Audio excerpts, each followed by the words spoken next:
go ahead and start the meeting. Can we get a roll call, please? Absolutely. Member Bonslet? Here. Member Ciacciola? Yes. Member Domi? Here. Member Lamb? Here. Member Pretty? I'm here. Member Quilty? President Core. I'm here. I think he's running late. Okay, so in closed session, we will be going through expulsions, public employees, conference with labor negotiator, conference with legal counsel, complaint against identified employee, personnel listing, and conference with real property negotiator. Is there any public comment on closed session items? There are none. All right, we're gonna recess closed session.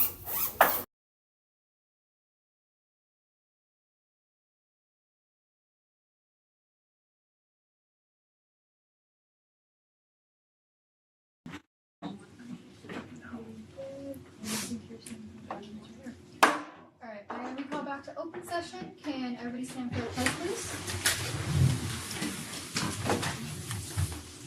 Salute, pledge.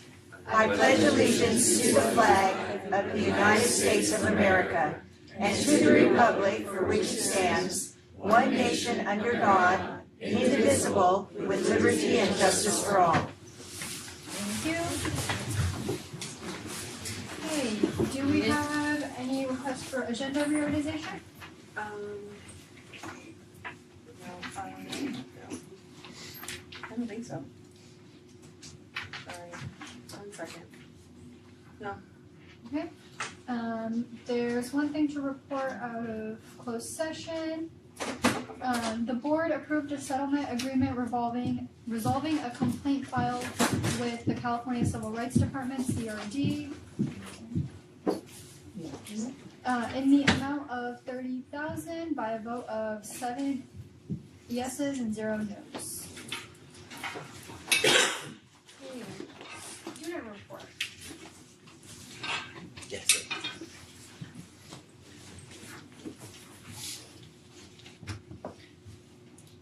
Hello, my name is Kimberly Vanover. I'm Campus and Community Outreach Commissioner. Tonight we have our basketball game against YC at YC. Upcoming on February 4th, we have our homecoming game, and followed by our homecoming dance on the 7th. That's all. Thank you. Next we have, is the YC student member is absent. Next we have staff recognition. So continuing our tradition of honoring employees who bring excellence to our workforce and supporting our kids and the culture of our district, we'd like to welcome Mary Reinhardt, Principal April Lane to honor.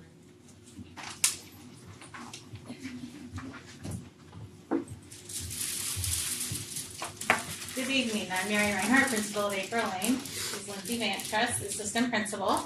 Tonight I bring to you 3 amazing colleagues from our special education support staff.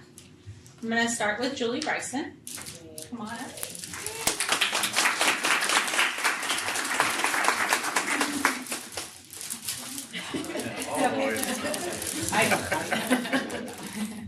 So tonight we are recognizing Julie Bryson, our school psychologist, for her extraordinary care, commitment, and leadership that she brings to our school community. Julie's impact reaches way beyond her job description. She has a genuine passion for working with Tier 3 students. She approaches each interaction with patience, skill, and unwavering belief for their potential. And I'm just going to reiterate that unwavering belief in their potential, because you really do. You see beyond what is happening in front of you, and you really dig deep and work closely with those kiddos, and we appreciate that very much. She works with our ES classroom, providing support, structure, and understanding to our most valuable and most vulnerable learners. Julie is a trusted partner with families. If you've ever been through the IEP process, the initial packet that parents have to fill out looks like what's in front of Sandra. It can be very intimidating, it can be very overwhelming. Julie can read the room, she sees the panic in a parent's face, and she says, I will help you. She sets up meetings with the parent, she reads every question to them. 2 hours, take a break. 2 hours, take a break. I'm exaggerating, but honestly, she really, really helps support our families through parents and students. Julie's greatest strength is also her ability to have conversations with compassion. Special ed can have some sensitive topics as you're talking to parents and students, and Julie is so professional, but yet creates space for honesty and understanding. Julie is a great communicator. So great that she talked me into sending her to a Lego training. And I went, what is this? And she's like, no, sit down. Let's look at the presenter. And we went through the presenter and all of his great accomplishments. And so I sent Julie and another staff member to Lego training. Next thing you know, we have a Lego club where kids that don't belong in soccer, kids that can't play hopscotch, where these students are feeling a sense of belonging now. And that is amazing. Next, Julie's going to start a tap dance class after school next month. Super excited about that. Little side note, Julie's birthday is right around Halloween. Julie loves holidays. She decorates for any and every holiday.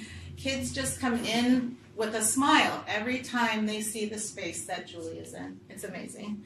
Julie walks onto campus with a smile and a pep in her step. I don't know if you know that, but you definitely do. She is full of positive energy, dedication, and a genuine love for the work that she does. She contributes and strengthens our school community, and we love her immensely. Okay, thank you.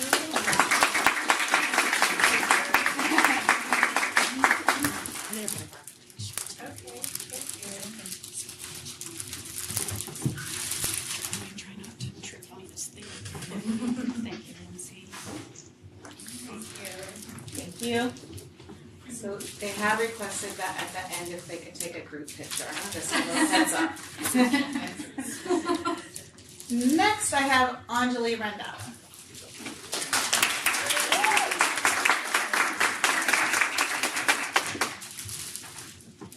This lovely lady is our speech and language pathologist, whose passion for her work is evident the moment you see her with students.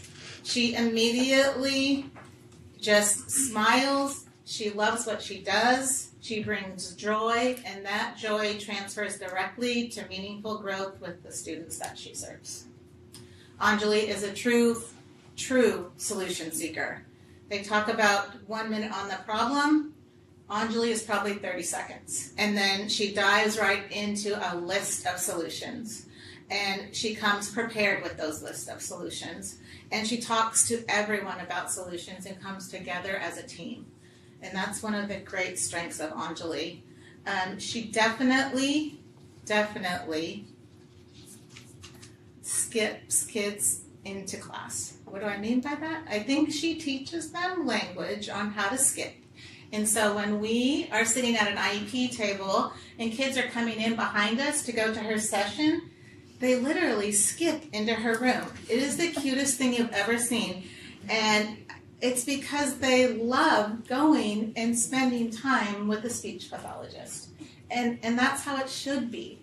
And they just smile and shine. She builds that relationship. And she does it through communicating with games, engaging activities, and building a strong relationship through conversation. She creates an environment where students feel safe. And that is a very, very huge thing. Anjali also co-leads the Lego Club. She was part of the, great communicating skills, obviously. But it does help students, and it assists them with great conversation, building skills, and working hard to get those skills mastered.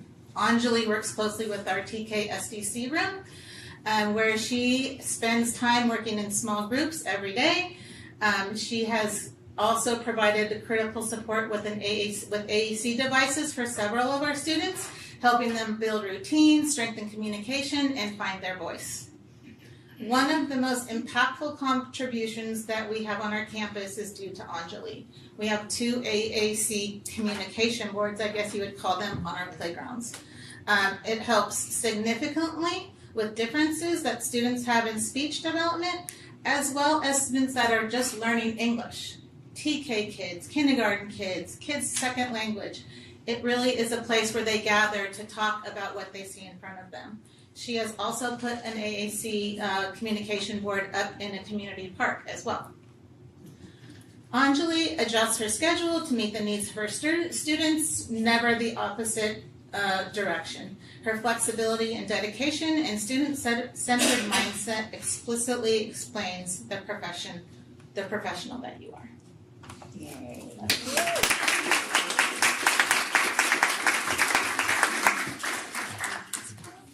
She's got a very proud mama back there.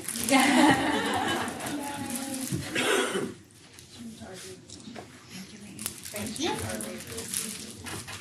And next, Tammy Butler.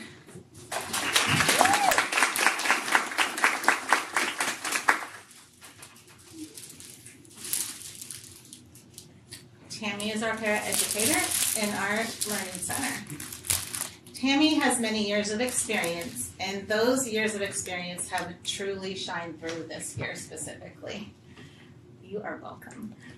She has stepped up in a meaningful way to support interns in our classroom, guiding substitutes, offering guidance, reassurance, especially reassurance, and practical experience that only comes for her dedication and years of service.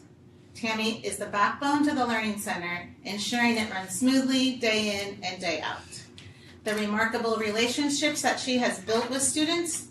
She brings valuable insight to the team about what works best with each learner. She's a team player. These strong relationships with students have contributed to the development and the sound, effect, and schedule of what is happening in our Learning Center today. She is consistently proactive. She reaches out to staff, asking thorough questions, seeking deeper understanding of student learning and student behaviors. Her her communication, let's change the word, strengthens not only individual classroom students, but the entire SPED program. Tammy's dedication not only happens in the Learning Center, but it extends to the after-school program, where she continues without pause. The solid foundation that she has built at April Lane carries right into our after-school program, with her structure and her care and her support and her, obviously, success with students. The SPED team program at April Lane is deeply grateful for Miss Tammy, an amazing, loyal, truly remarkable woman whose work makes a lasting difference every single day.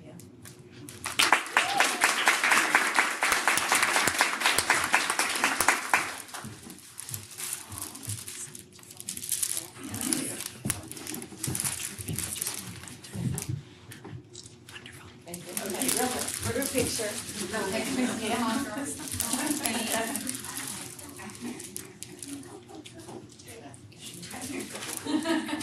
Come on, girls. Come on. Okay, perfect. Want to do your smile? Thank you, everyone. We're gonna go back to student report real quick.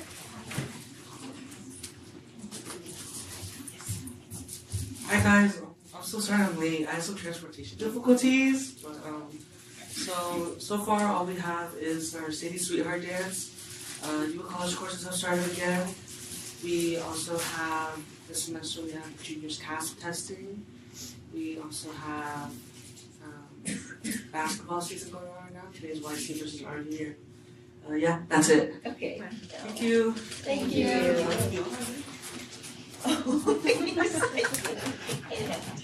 Okay. Study hard. Information. First, we have the Care Fellows supporting YCUSD.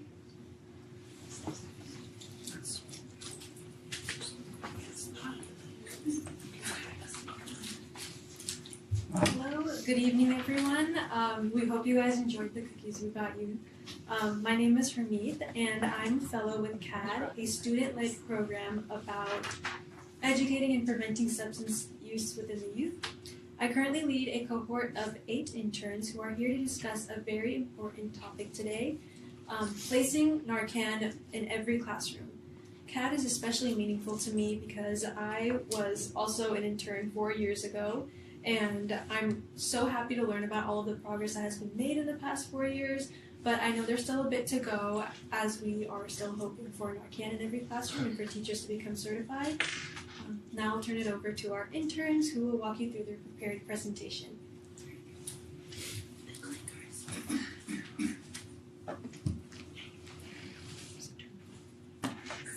Hello everyone, I'm Melina and I'm an intern with KED, a statewide peer-led initiative through the Jagata movement. Our program focuses on harm reduction and substance use preventing, specifically among the youth. KED works with high school interns ranging from Yuba City to Bakersfield. Each of us interns represent our own schools while also working together for a larger statewide network. We work closely with school faculty and health departments to help lead campus campaigns that engage and educate our peers. We also work to plan and host community events in order to raise awareness and involve local community members. As peers, we can connect closely with students in ways that adults sometimes can't. CARE gives the opportunity to create real change, spark important conversations, and promote healthier communities. Thank you.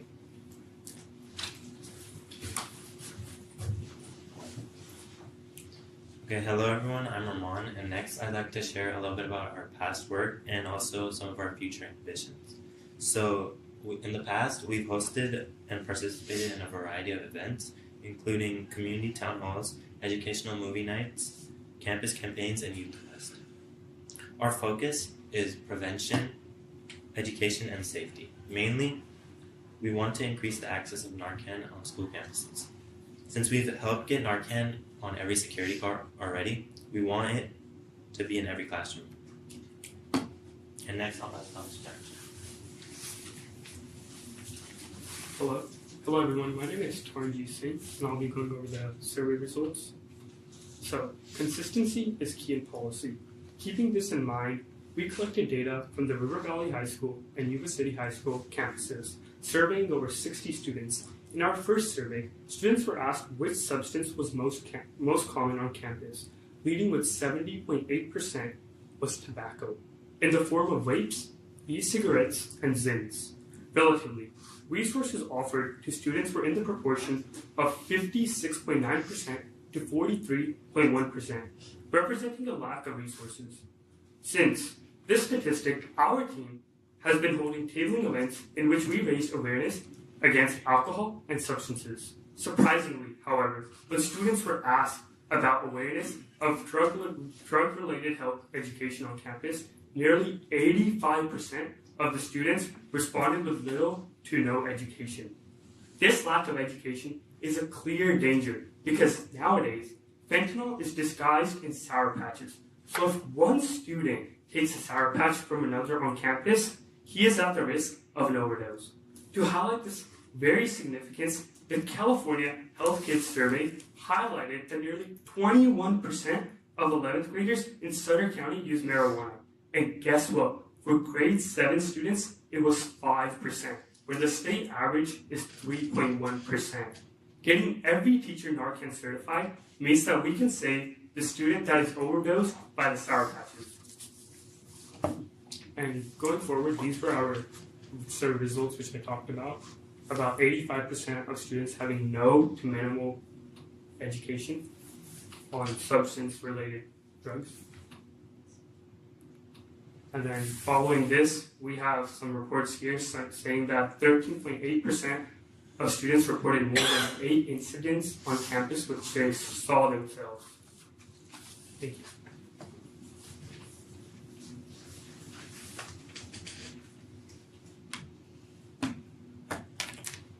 Hello everyone, my name is Harleen and I'm also a CAD intern. We're now going to take a look at school-based wellness centers. A wellness center is an in-school health center that focuses on the well-being of students. River Valley and Yuba City High School both have their own wellness centers, but they aren't being used to their highest capacity. Now I'm going to pass it on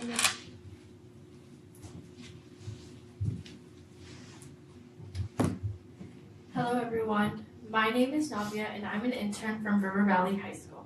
Today I want to talk about the importance of improving our wellness centers at both of our school campuses. Currently, both of our wellness rooms are not utilized to their full potential due to the unwelcoming atmosphere. With the lack of resources and no all-day counselor or psychologist available in the room, students do not feel comfortable enough to utilize this space. As interns, we want to ensure that we can transform this room into a space that students feel comfortable using whenever they may need. After taking student surveys on what changes would make the students use this space, students claimed that they would like to have an all-time counselor or psychologist available, snacks provided, an aquarium, and board games. We believe that investing our time into transforming this room into a welcoming space that all students can use is an important task, as supporting our students is not only a matter of health, it's about student success. I'll pass it over to Prabjot. Hello everyone, my name is Prabjot and I'm an intern from Yuba City High School. I'm going to talk about ways we can provide more resources on campus. Starting off, on-school therapists can provide more support to students with their emotional and mental health. They can help with things like stress, anxiety, and help people and give people guidance on coping strategies. One thing to keep in mind is that our current school counselors aren't always available, so it's good to have staff dedicated to those student needs. Also, a campus health committee would work behind the scenes to make our school a safer and healthier place. They would create programs like drug prevention and organize events to raise awareness about health issues. Essentially, they would make sure students have access to the resources that they need and that our voices are included in campus decisions. Also, youth and recovery services would focus on preventing substance use and helping students who are in recovery. They would provide support groups, recovery coaching, and connect students to treatment centers.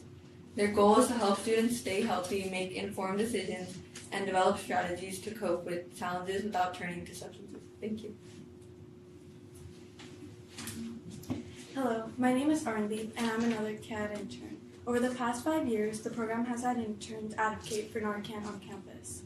Our goal is to have Narcan in every class so that it is accessible and ready to use in case of an overdose. We have met with both River Valley and Yuba City High principals to address youth substance use and the availability of Narcan.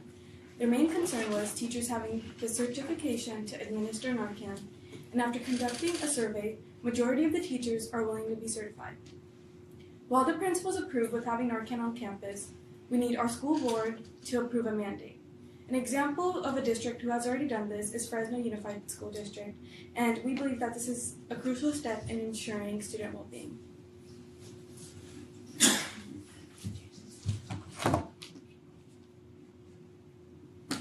Hello, my name is Bree. I'm an intern for CAR at River Valley.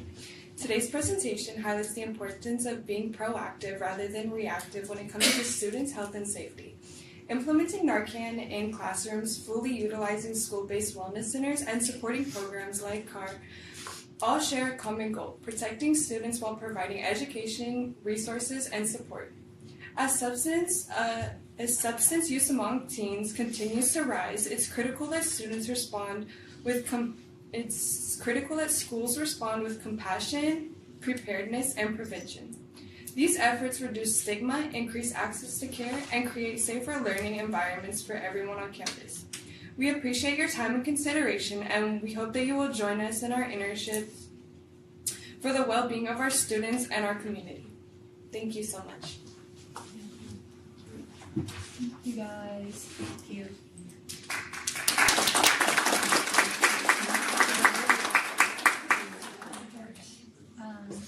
Is there anything else from you guys? Perfect. Next we have the Linkcrest Student Showcase. Yes, so thank you. Tonight I'd like to introduce Principal Sarah Nowinski, and she has Assistant Principal Sujit here with her. Hi. So, does the slideshow just pop up there? If I okay. Oh, look at that. Okay.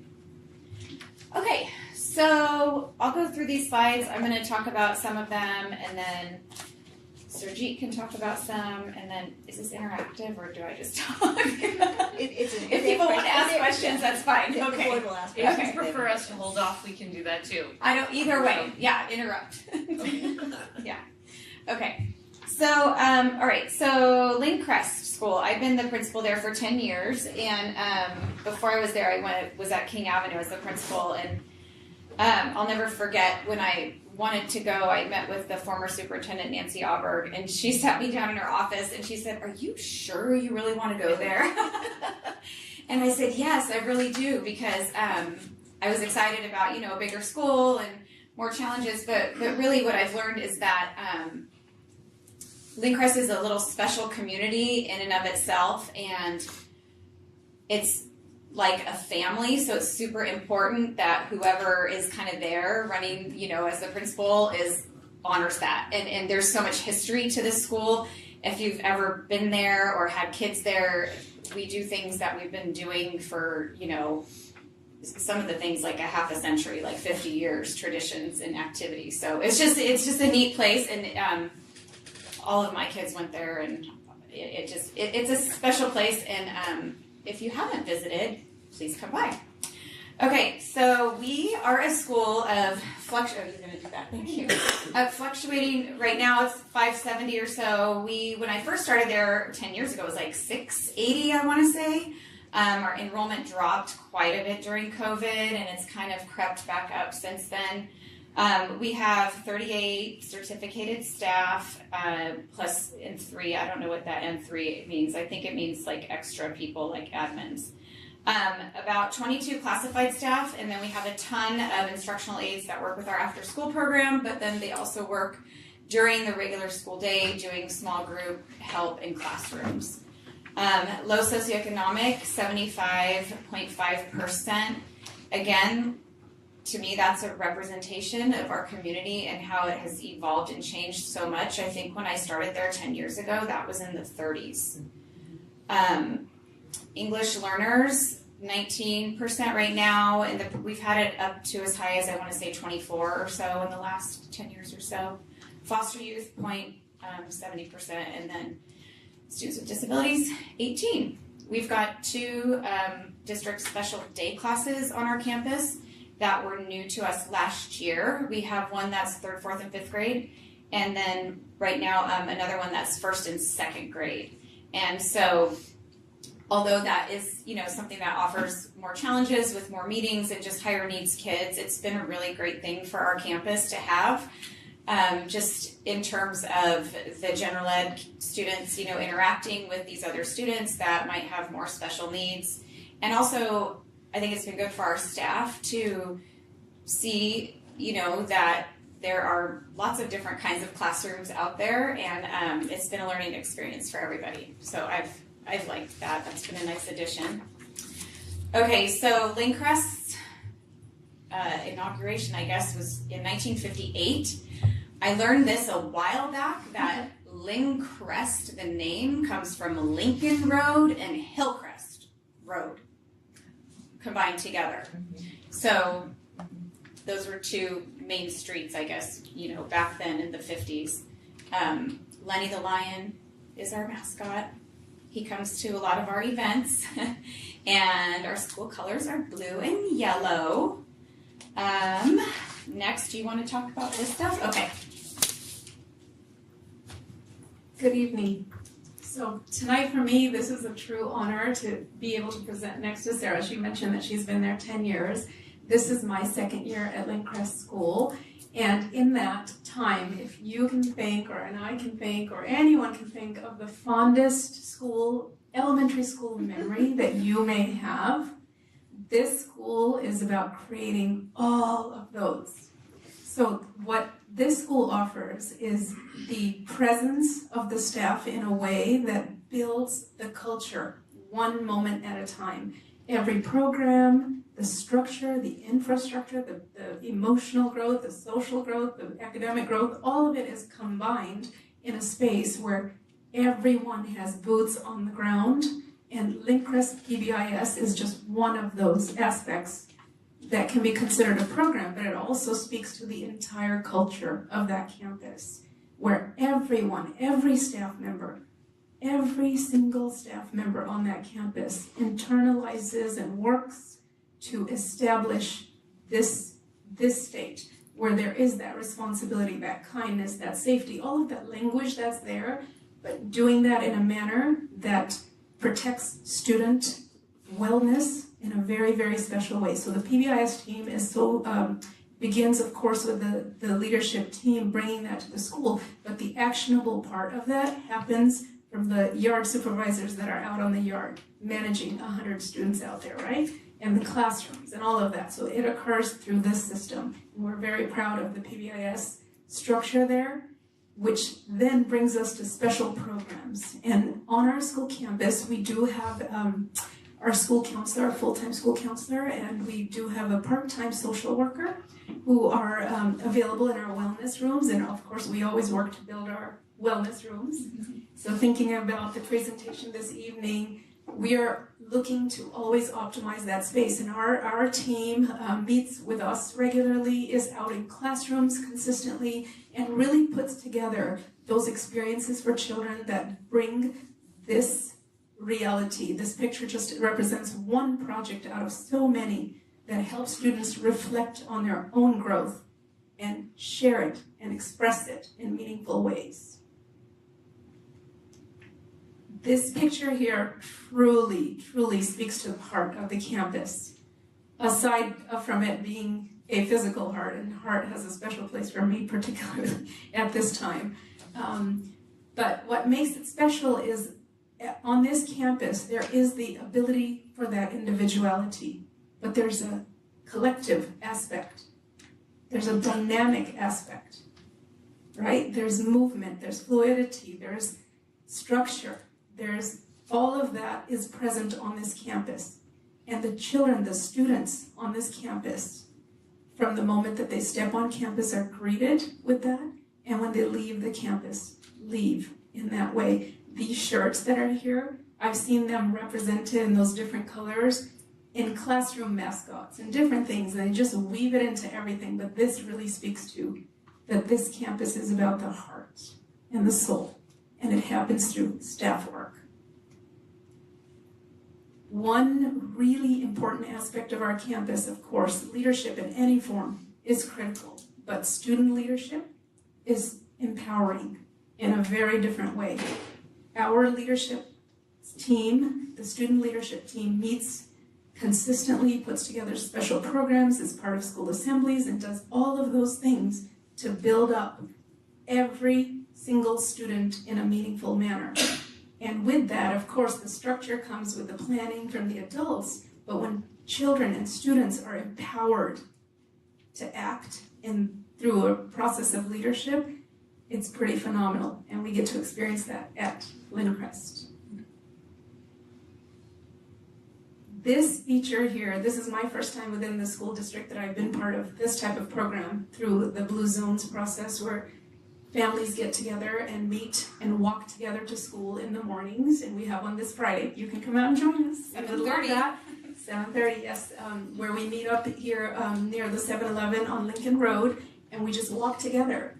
And those moments with families and students and just the casual interactions, with everybody in the community, it's pretty wonderful to have a moment in that manner and allow families that normally you might not see entering the campus, that might be hesitant, right? Might not feel comfortable. Well, you see them in this situation, and we see that brings everyone together, not to mention the health, of course, aspect of it, which really is the priority.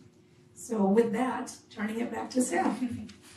Yeah, we've done a walk to school day once a month, I think for at least 3 years, and we didn't do it last month. I think it was bad weather, or it was the day before Christmas break or something, but we usually have like 200 people that show up on a Friday morning, and parents come with their dogs and all their siblings and bicycles, and it's pretty cool. Yeah. Jennifer Jelovich, who is the liaison with Blue Zones, she comes to join us many times too. And then I was going to add for the leadership kids too, that they do really link what Sergi was talking about, the PBIS goals. They do videos that they send out. Teachers show them to their classes. They do an announcement every Monday morning regarding what aspect of PBIS we're focusing on, like what behavior. I think right now it's to always be safe, always be safe. Teachers talk about it in their classrooms. The kindness tree was a way for each student to say how they had met that particular PBIS goal of the, I guess, semester. That was for report cards, right? It was for when parents came for parent-teacher conferences so they could see, find their little leaf on the tree there, so. Okay, and let's see. Oh, here we go. This is one of the, I don't know, they started this in the 60s, maybe? There were some local, and I'm gonna totally space on their name. There was some local square dance callers. So like, back in the day, you called out the things and there was, you didn't press play on a tape or anything like that. So this gentleman, Jack Murtha, he used to come to Lindcrest to do a square dancing unit for the students and then do a performance. So it's evolved into, for at least the last 20 years or so, being a thing that our second graders do. And they learn, our PE teacher teaches them, I don't know, about 8 to 10 dances. And then on a certain day in May, all the families come. The kids wear, cute little navy and white outfits with, bandanas. And each class performs the dances simultaneously out on the blacktop for the parents.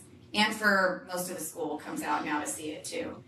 And it's fun, but it also is like a memorable experience that if any student has ever done, they remember. It's good for kind of like pressing your boundaries, because you see kids out there who are nervous to get up in front of people, but it's safe because everybody's doing it.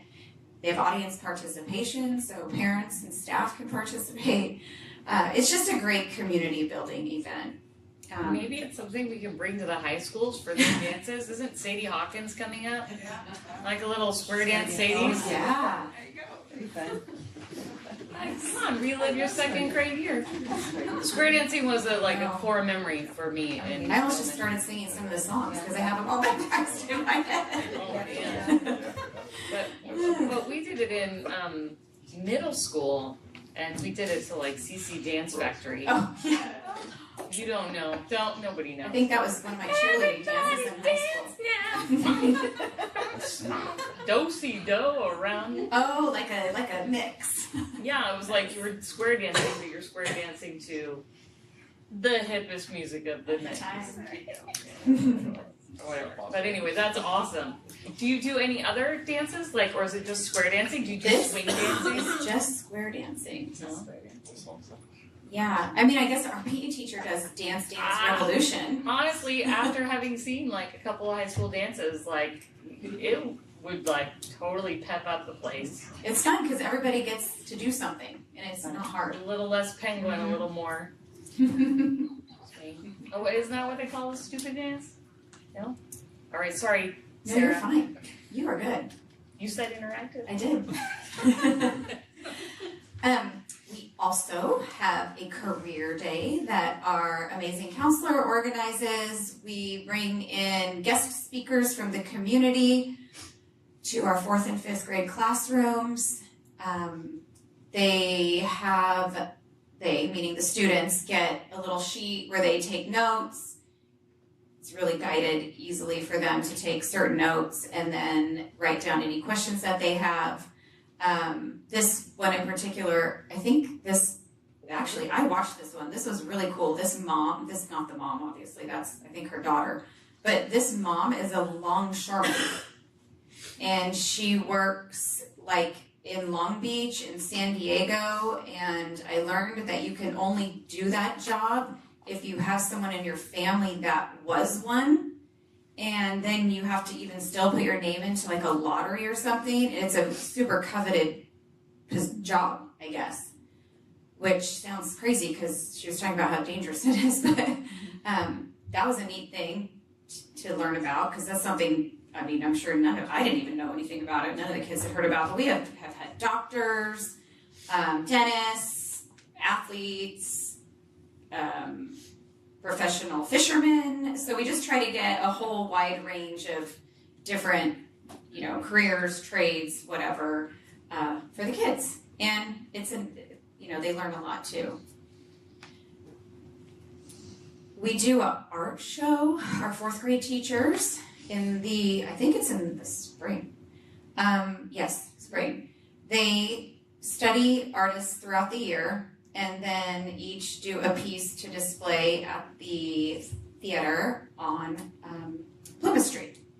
And those guys have been really great about, letting us use their space once a year for this. And families come and the kids can talk about their art and all the different, things they studied to learn about this particular artist or art.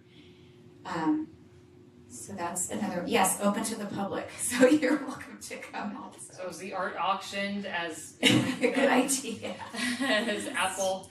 I think they take it home for their memory book. Yeah, but if we auction it, the parents would have to buy their kit. I mean, yeah.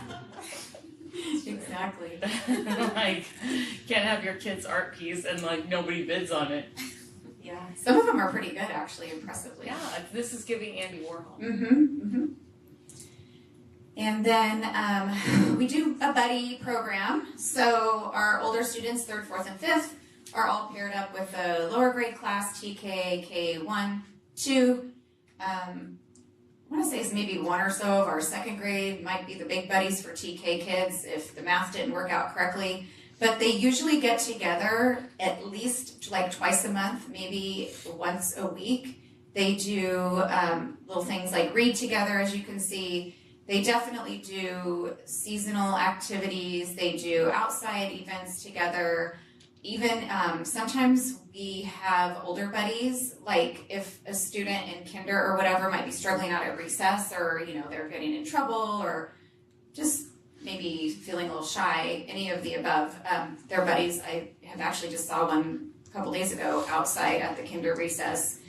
The older teacher will say, yeah, it's okay, to go over and help your little friend at recess, and totally builds confidence in the older kids and then also gives some sort of sense of connection for the little ones.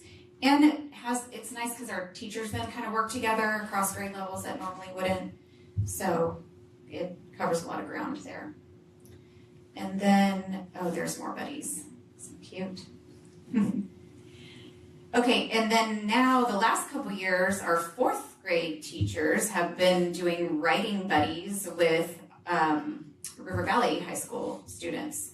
And these guys, Tino's been nice enough to help us let them get over there for a little field trip. It's a short field trip. And they, throughout the year, they write back and forth. And I want to say they may do a little Google Meet through the different classrooms, one classroom into the other classroom, which is kind of neat. But then they get to meet up at the very end of the year, like a pen pal kind of relationship. So they write on paper? Yeah, actual write. Yes, snail mail writing. I know. Stop. Yeah. We try to keep things. The square dance. Oh Normal. man, how do I get in the school? Yeah. I want to go. So 2 of the English teachers at RV, Van Brocklin and Siri Ewing, have our kiddos writing back and forth. And then they, again, same as our buddies, with our little kids and, upper grades, this is a great experience for elementary school kids because high school is so far off in their minds. And those kids are so old. And they get to go and it's just it's super cute. I hear stories of how they react when they're at the high school. I'll hear that. So old. Yeah, they really look up to those high school guys. So that has been a great addition, and we have a theater arts program. We have performances in the spring. We have been able to do even more with this because we've got our the funding for the arts. And right now in this program, they're learning choreography, they're learning things about like elements of staging and how to memorize lines and how to do all those things that I don't even know how to explain because I don't teach acting. But different, just all the things you can do with your voice and with your body and whatnot. So they do this as an after-school class, and we've been trying to get more and more kids involved in it.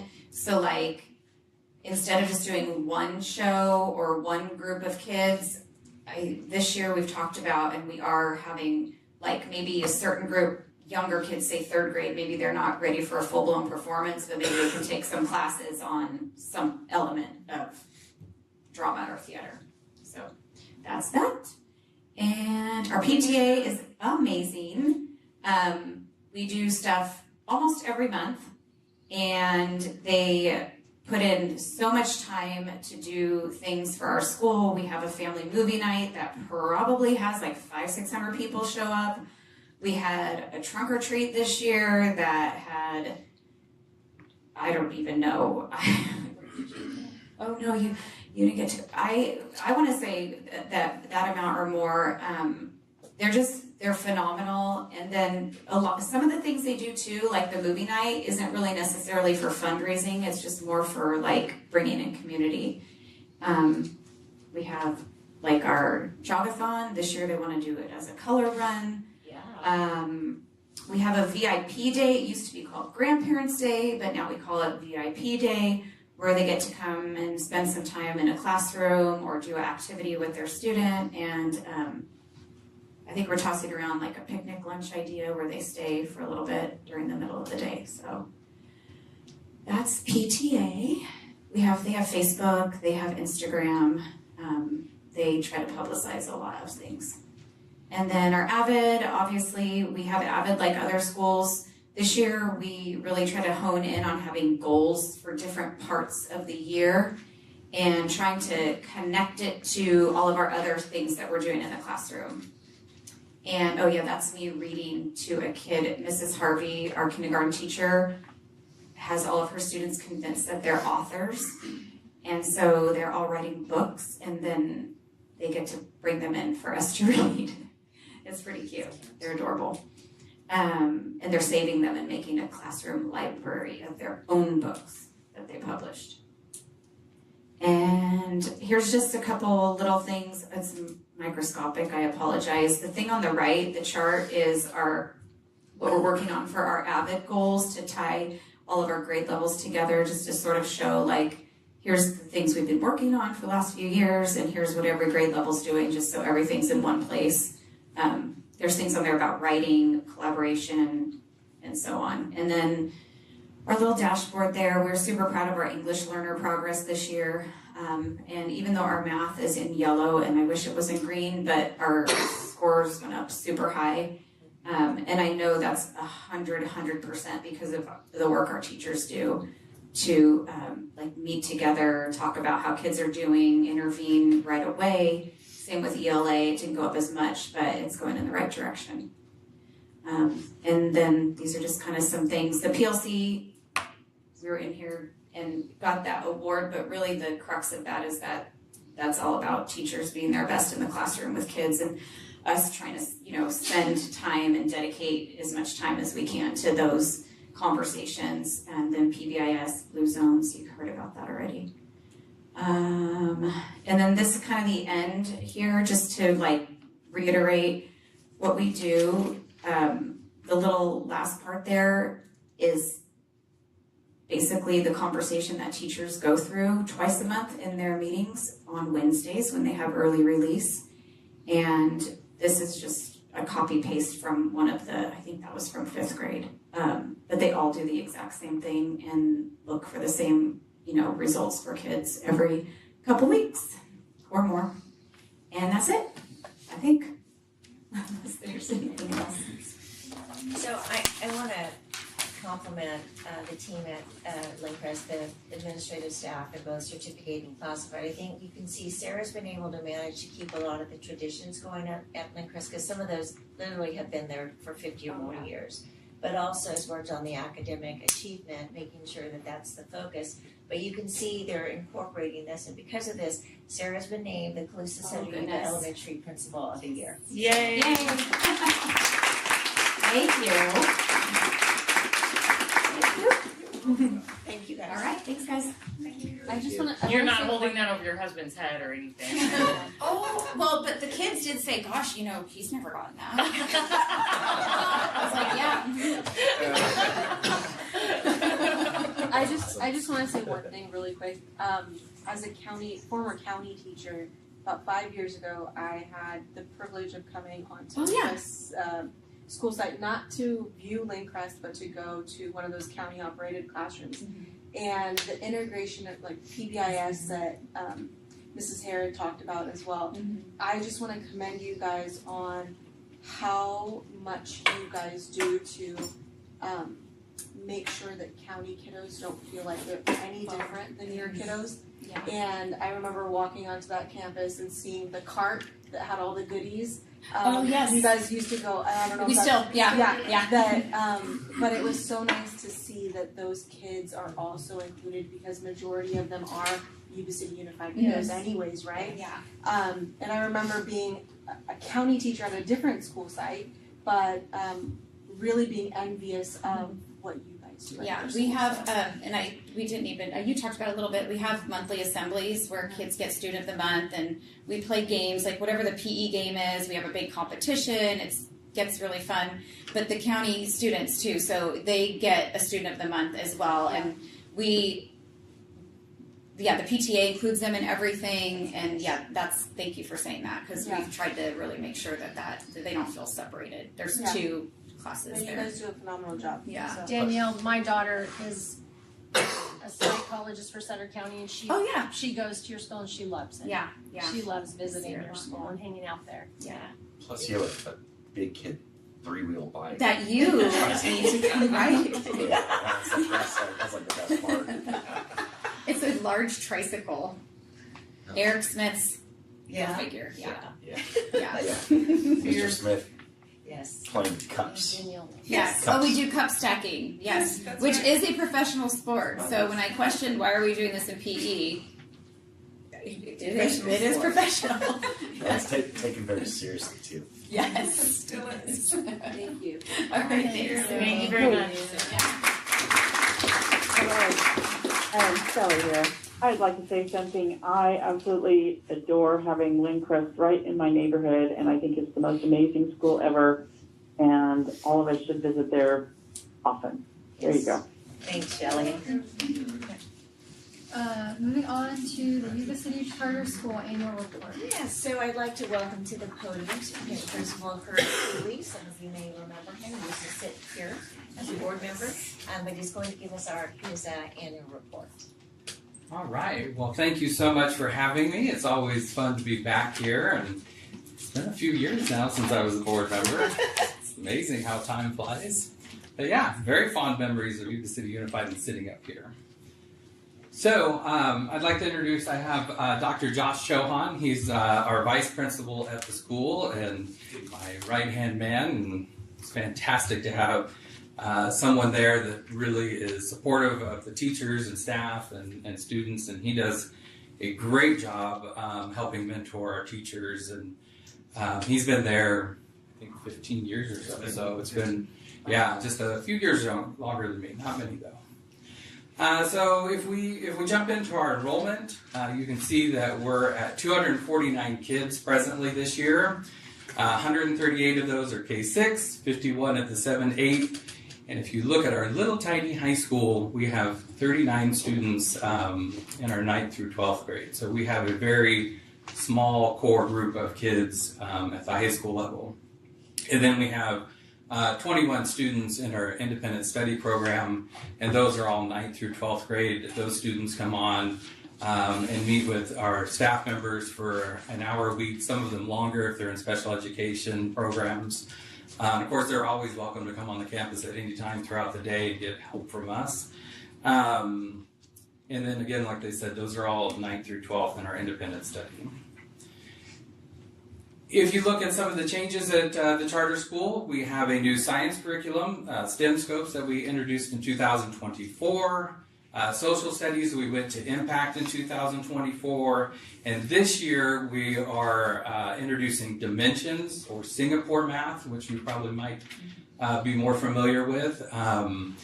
It is a really incredible program. It is very different than the Go Math that we've had in the past. And so we've had a lot of professional development coming in, helping our teachers implement the program, and I think we're going to see a lot of success through that. We have 23 UC A through G approved classes. We have a really strong chartered FFA program that is offered through our 7th through 12th graders at the school, and they're doing some incredible things. We have some new ag teachers, kind of fresh blood, that are running the program. They're doing vet science competitions. They're doing best informed green hand competitions, which is reciting and remembering elements about the history of the FFA program. And one of the things that we're really hitting on this year is we have several students that are memorizing and reciting the FFA Creed, which is, I believe, about a 4-paragraph creed that we have. They do it in Spanish, and then they're asked questions, and so that's something that's pretty exciting for us and the kids that are doing. You'll see with our English language learners, we have a tremendous amount of English language learners at the school, and we have hired a full-time ELD, and she teaches and coordinates the program, and she's just doing a fantastic job with our English language learners.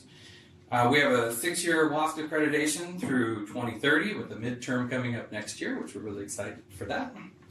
We have a full-time counselor, and so with a school this small, it's really nice to have Ms. Howe as our counselor. She works really well with the students. She does academic counseling as well as social emotional counseling with them, and has brought in programs that she goes into the classroom and works directly with our students, and so that they're really familiar with her and being very comfortable to come to her and get support from her. We have full-time music teacher and PE teachers on the campus, and again, if you look at our numbers, that's pretty incredible. All of our kids every day, elementary, get to go to Spanish. They have a half hour of Spanish, and they have a half hour of music every day. If you look at our career pathways, for a very small school, we have a lot of opportunities for our high school kids, career pathways wise. In agriculture, they can do agri-science, which is biology, physics, and chemistry. We have an agricultural mechanics program. We have a new shop that we opened up 2 years ago, which is, I love it. It's a great little shop. It's very small, but it has all the elements that they need for our students to be well-versed in agricultural mechanics to go out and work in the industry. We have an animal science program, vet science program. The kids are doing vet science, and they're going out and competing at Chico State, UC Davis. Calusa offers an online program that they're going through and competing on that. We have a performing arts program. We have band and theater for our students. If you haven't seen our theater, you should come by and look at it. We are just very proud of it. It's small. It's a small black box theater, but the technology with our lighting and sound systems that we have in there is just unbelievable. And we contract with Sacramento Lighting, and they come in and they train our staff, they train our students, and are working with them and making sure that they are completely up to date with industry standards and being able to go and work directly in any theater and produce lighting and design lighting for all of our plays. And we actually hire our students. So when we do after-school drama program for our elementary kids, when we do those in the weekends and evenings, we hire our high school kids to come in and run the lighting and sound for our program. So truly, they're going straight into career and getting paid for what they do. We have an incredible culinary arts program that we're running, and kids are getting their food handler's license. we're working towards when they come out that they get the full-blown license and be able to run a kitchen, not just the handler's license. So again, like I said, our facilities, if you haven't been there, I'd love for you to come and visit us. We're just a stone's throw away, neighbors. All right, if you look at our breakdown of students at our school, we have 72% Hispanic students at our school, 17% white, and then the next population is 5% Asian. So those are our major demographics at the school. This one was kind of interesting to go through. I'd never really looked at it before, but if you look in orange, that is the percentage of English language learners at Yuba City Unified, and you can see it's pretty consistent. If you look at ours over the years, several years ago, we didn't even have a population of English language learners that we could even get data off of because there were so few. And we've just had a huge influx. You'll see the dip in 1920. We didn't really know what we were doing so well, and we had a bunch of students that we had never reclassified. And so we reclassified a whole group of students during that year, and that's what that dip represents. And you can see now we're about 37% of our population are English language learners. And I just think that they're very comfortable with the parents bringing their students to our school. I think we've got a pretty supportive program in embracing our kids.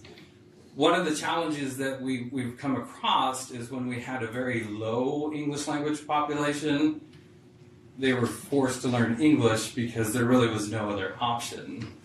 Now, as we get a larger and larger population, they feel more comfortable at breaks. They speak Spanish more often together. And that's great, except for they're not getting that English immersion like they had in the past. And so that's something that we're consistently struggling with and trying to get students to feel comfortable enough into speaking English even during their break times and with each other. If you look at our suspension and expulsion rates compared to Yuba City Unified, there's not a huge difference there.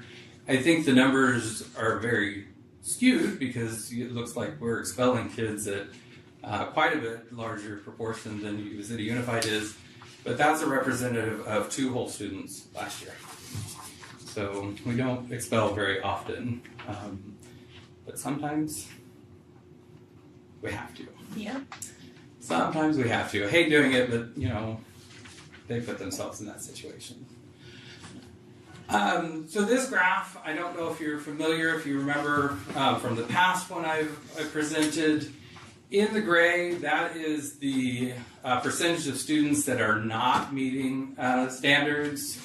In the middle, the orange bar is nearly meeting, and then the blue is the percentage of students that are meeting or exceeding standards on the state or on the CASP. And this is specifically for math district-wide. I don't think there's any way to sugarcoat this. Obviously, math is something that we need to be focusing on. If you know the history of our school, Jamie Ferreira was our superintendent prior to me taking over a couple of years. Very strong English person. We spent a lot of time working on ELA and not nearly enough time focusing on math. And we've recognized that, and you'll see some of the things that we're putting in place to make sure that our students are focusing on math. If you break it down into our English learners, again, the numbers are not pretty by any means. If you're familiar with the CASP testing at all, a lot of it focuses on being able to read and understand written language. So of course the English language learners are not going to produce very well on math. But it is something that we're having our ELD coordinator work on, introducing that into our ELD programs and making sure that they understand math language. and the words that they should be able to identify. If you look at our socioeconomically disadvantaged students, not very much different than our school, because our school is 83% socially economically disadvantaged. So the test results, the data is not going to be very different. And again, obviously this is an area we need to focus on. Special education, again,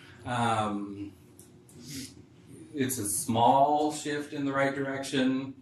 But again, we put some things in place. We're focusing on students being able to identify language within math, to truly understand when they look at these tests, what is being asked of them, what are they being asked to look at, and to complete on the CASP testing. If you look at our reclassified students, so these are students that have been in the English language ELG programs, they have passed with a 4 on the LPAC, the English Language Proficiency Test, and they've passed significantly high enough on, we use NWA scores, which is our own personal testing, or on CASP, and they're doing a little better.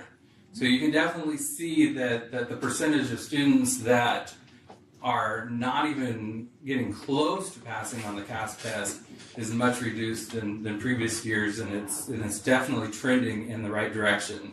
So I think the good news about that is when we reclassify our students, we make sure that they really are ready to be reclassified, and we continue to support them in making sure that they are progressing. So that's kind of the shining little element to the math data is our reclassified students are doing much better than most of our other students.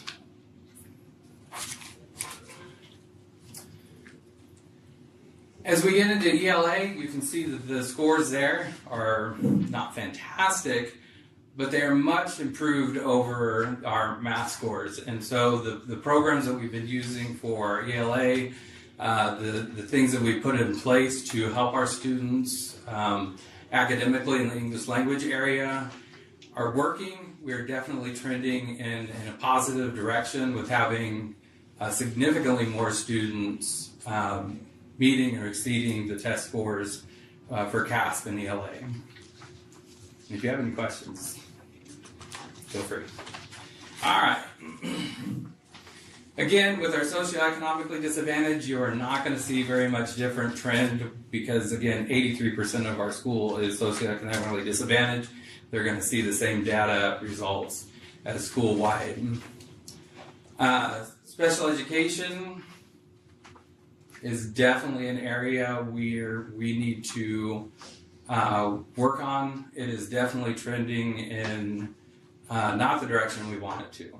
And so we're going to be working with our SELPA, getting some training for our special education teachers, and we're actually going to bring on a second special education teacher for next year because our numbers are just getting to the point where we need to bring on more staffing for that. We're nearly at the 28 max. So we're keeping an eye on that, and we'll be looking for another special education teacher to come in for next year and support us in that area.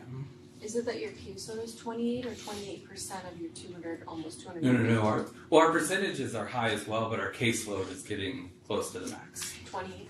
Mm-hmm. That's a really low number with 250 kids. 28 is a low percentage of special education kids? About 10, 11%. Well, that doesn't count our... No, I'm not saying that the needs, I'm not making... No, I get it. But it doesn't count our speech and language students either. Gotcha. So we're at about 30, 35. Wow. Okay. Yeah. So, and then our English language learners, again, I think what you're seeing is as we reclassify students, we're bringing in new students because we're consistently seeing an increase in enrollment of English language learners. And we do have a significant number of students that come directly from Mexico, and they do not have any background in English. And so I think that's reflective in this data. is that every time that we reclassify somebody, it takes away from that number, and then they're being replaced with probably 2 students that are starting out in the EL program. And so that is why we hired an EL coordinator and specifically someone. Before, what we were doing is having our teachers in the classroom support our EL students, and now we have a very specific person that has a background in ELD development working with our kids. And I think we're all going to see an improvement in our scores that way. And then you look at our reclassified, and they're just doing phenomenal. I wish all of our kids were doing this well, but I think our test scores here especially show that our reclassified students have been very well supported. They continue to get the supports that they need, and they continue to perform pretty well.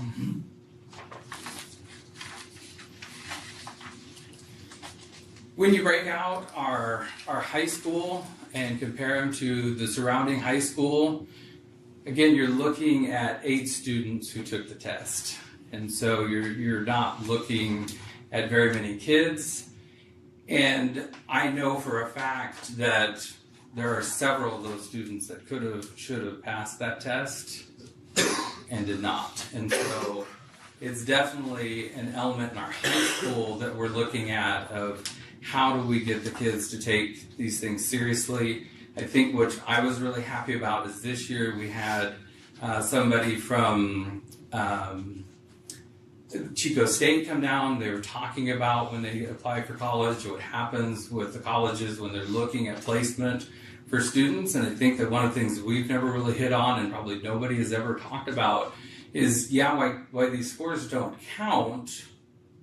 When you go to college, the colleges look at placement and place you into your college level courses based on CAS scores, unless you've taken some other placement test. And so I think that's our goal, is we are talking to our 11th graders, making sure that they have some kind of stake in the game for testing, that they put some kind of priority on it.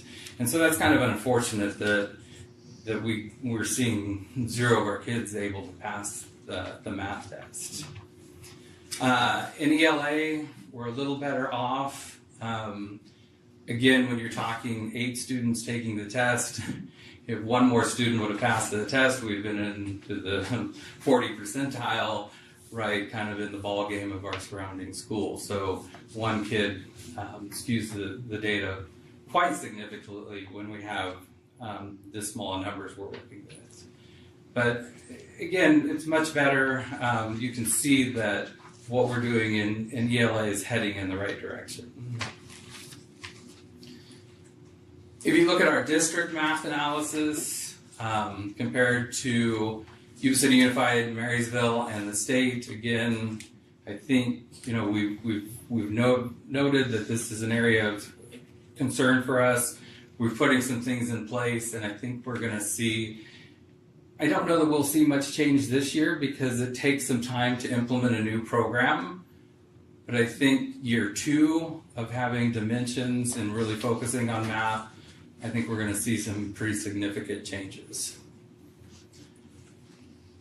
In ELA, you can see that we're doing pretty well compared to Yuba City Unified and Marysville Unified.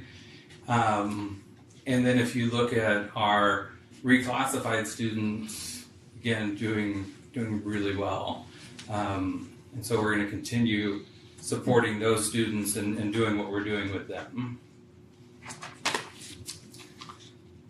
This one's kind of been interesting. So if you look at just separating out our elementary kids and comparing them to the local elementary schools, we're doing, it doesn't look as bad in elementary as we're doing in the high school. So I think that's positive, that as we continue to shape the elementary, that'll flow through into our high schools.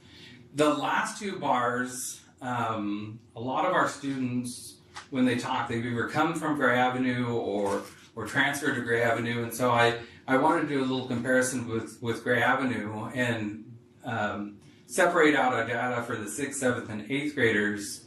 And so we're right on par with Gray Avenue with our middle schoolers, and the ELs are very similar as well. And so I think it was just something interesting that I wanted to compare to probably a school that's very similar in demographics to us as far as our middle school. When you look at the ELA comparison in elementary, you can see that we're much stronger. And I think what's indicative of that is that elementary students tend to take the test a little more seriously. High schoolers become a little jaded with testing. They're not so excited about doing it. But our elementary teachers are very supportive of it. They're very strong with it. And it shows that the programs that we put in place over the years, we've really focused on elementary. Now we need to focus on our math and get going with that. So little glimmers of hope there that we're doing pretty good with ELA. So here's our response. I'm not sure if you're familiar with Teresa Hancock, but she is phenomenal in the area of English language development. We have had her in for several PD days. She comes in and spends 2 days with us, and she's going to do that twice throughout this year, where she comes in and develops a lesson plan with the teachers, and then goes back and observes that lesson plan with them the second day, and then goes over strengths and weaknesses and gives them some advice on it.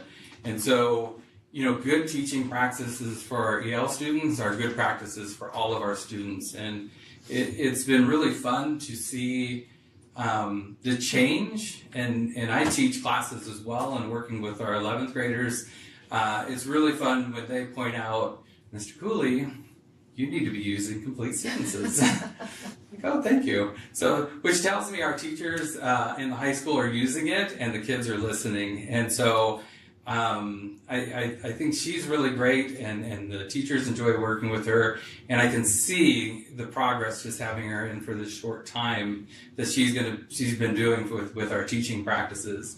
Dimensions, we've had several people come in and do math professional development as we're implementing this new program. I'm really excited because it is really focusing on the basics of math, core math skills. And I think that the other programs that we had were maybe kind of into the fluff and having the videos and those kind of things, which I don't think were as effective as a lot of people thought they were. And this is all about business and really getting back to math facts and having the kids focus on it. And so I'm pretty excited about that. Our vice principal, Dr. Chauhan, works with our staff, making sure to implement good teaching strategies. He goes in and observes them and has sessions with them and works with them. He's just an incredible person to have working on our campus. And really, we have some young teachers, and they are phenomenal, but they need support. And it's great to have him there to be able to support them as they start off their career. And we're going to have some really, really, really great teachers in the next 5 years. They're just phenomenal people. And so the other thing that we're doing is SMART goals, especially with our intervention and making sure that we are targeting exactly what our students need, writing those goals down, sharing with the kids, sharing with the parents, making sure they all know what they need to do. I used to do summer school. Now I have Dr. Chauhan doing summer school, and he's really done a phenomenal job of getting kids involved, bringing in some really great experiences for them, really doing some targeted intervention with the students as we had summer school. Dr. C, how many kids did we have summer school? We had about 70. 70. So that's pretty good, pretty decent percentage of our kids attending summer school. And it's really helpful for our kids to just get that extra little push during summer school. We have a credit recovery opportunity class. So if students do not get a C in an A through G class, they can go back through. We have staff that is helping them to raise that grade. They can bring that grade back up, making sure that they're eligible to go to college if that's the route they want to choose. And if they fail classes, they're able to go through and get support and make sure that they're able to recoup those grades and get back on track. And so that's been, I think, one of our success stories there, is having a really supportive program there that allows kids to not fall so far behind that they get lost and keep pushing them in the right direction. The WIN program is what I need, and we do that in the mornings. We have the 8:30 start, and so we do a morning intervention with the students, really going through, we're using MobiMax, we're using IXL, we're using staff to pull small groups and work intensively trying to build those skills that they need in ELA and mathematics. And then we started this year with an enrichment opportunities program, because I think one of the things that we really forgot about are those kids that are high level, that if they don't have something to keep them interested in school, they begin to lose interest and wreak havoc throughout the place. And so we call it the Imagineers that Dr. C has came up with, and we're pulling out kids that have been identified for basically gifted and talented, and working with them and challenging them and really giving them an opportunity to thrive like they should have.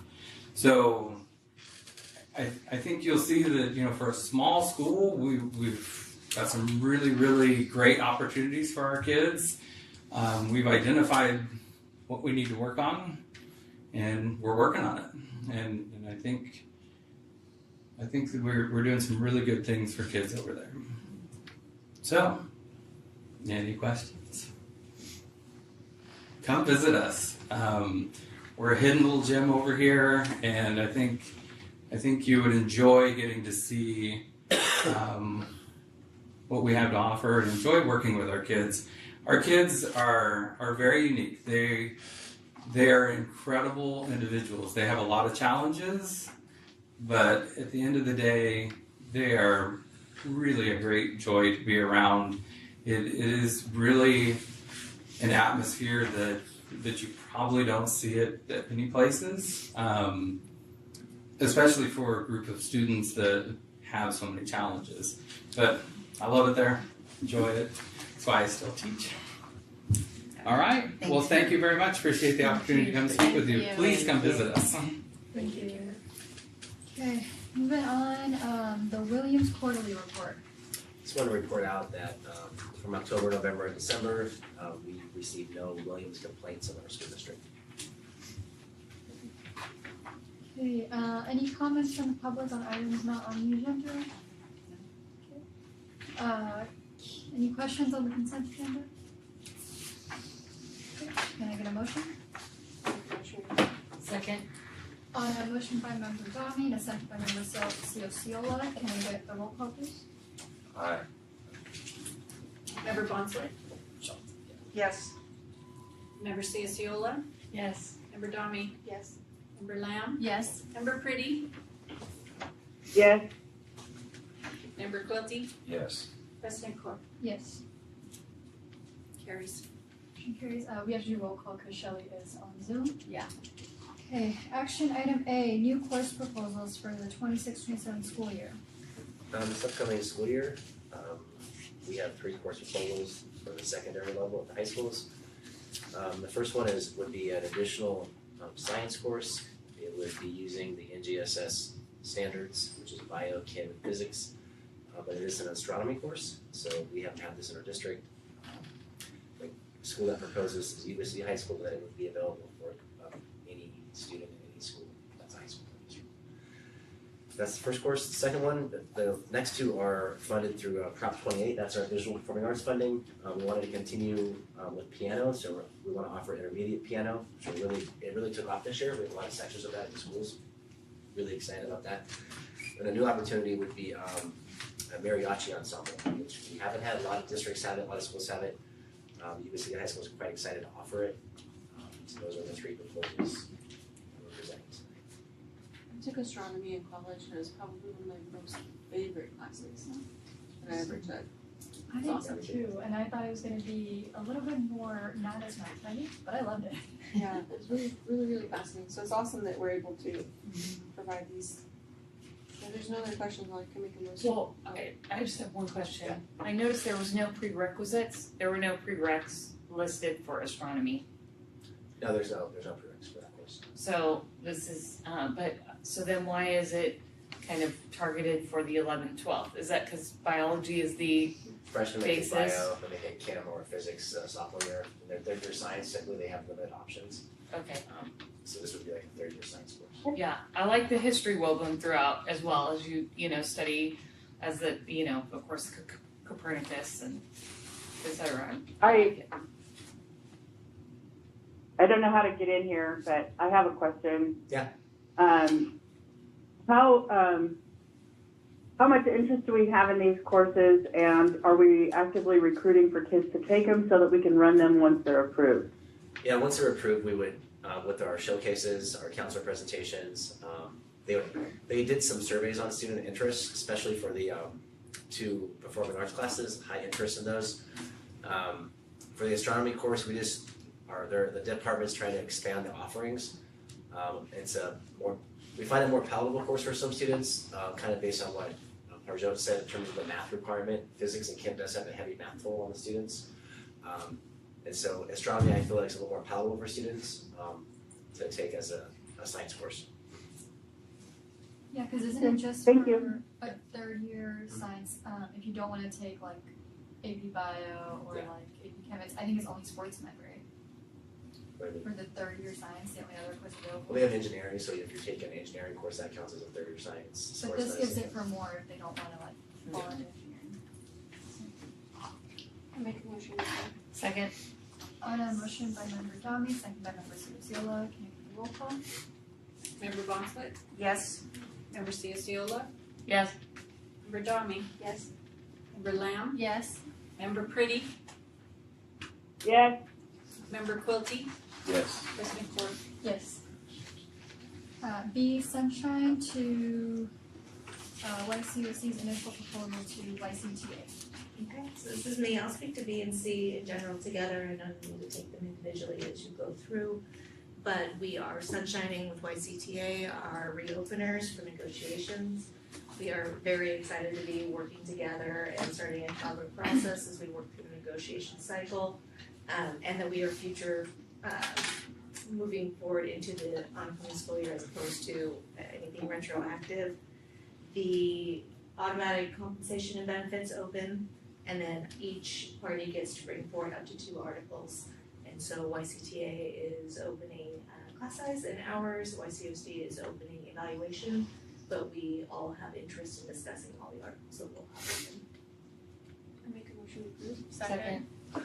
On a motion by member Dami, second by member Lamb, can you do the roll call please? Member Bonslett? Yes. Member Ciociola? Yes. Member Dami? Yes. Member Lamb? Yes. Member Pretty? Yes. Member Quilty? Yes. President Corr? Yes. C, the Sunshine. Second. Okay. On a motion by member Dami, second by member Ciociola, roll call please. Member Bonslett? Yes. Member Ciociola? Yes. Member Dami? Yes. Member Lamb? Yes. Member Pretty? Yes. Member Quilty? Yes. President Corr? Yes. D, resolution to acquisition of real property. So this is pretty exciting. We have been looking for a district office for over 10 years prior to me being here. Just as a reminder, when I first got here, we were at the old district office and we had some portables, and those portables eventually basically fell apart, and so we were looking for a home. And this building just kind of happened to work out very well. We're subleasing for the community college, and it was just set up perfectly, so we were able to make that happen. During all this time, however, we just don't have a permanent home, so we've been looking for something. It's been hard to find property in Yuba City that's adequate for our needs.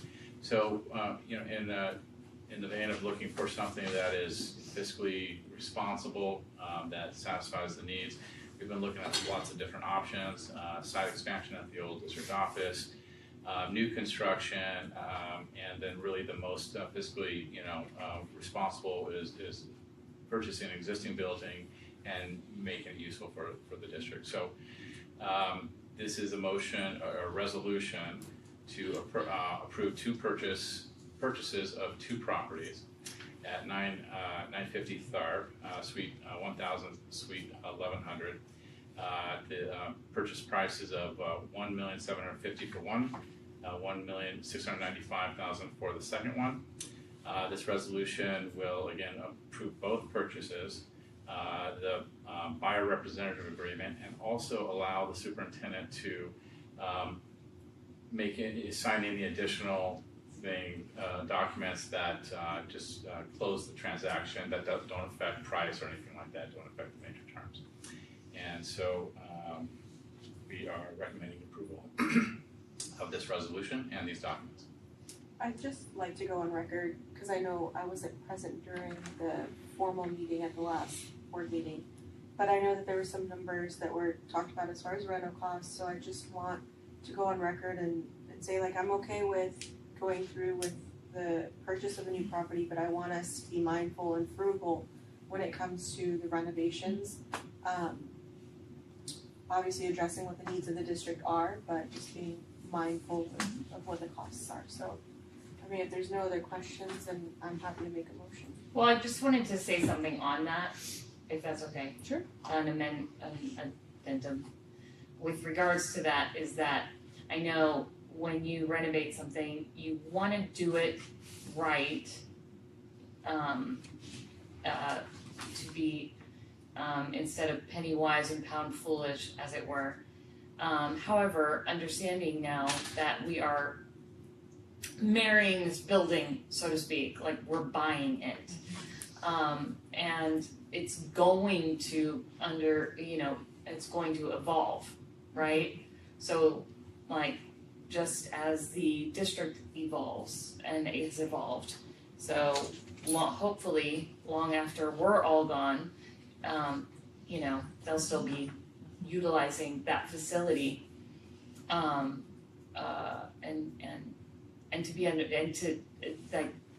to understand that we want to do things right so that we're not actually paying more for a shoddy job, which I think is what. No. But to be frugal about it, but to do it well. I know one of the issues is, we want to do it right? But we still want to be frugal about it, understanding that there will be changes that down the road are going to have to be made again. Am I wrong? I would recommend that we do it right the first time instead of, but I also absolutely understand the desire to spend our tax dollars well and do this, fiscally responsibly. So yeah.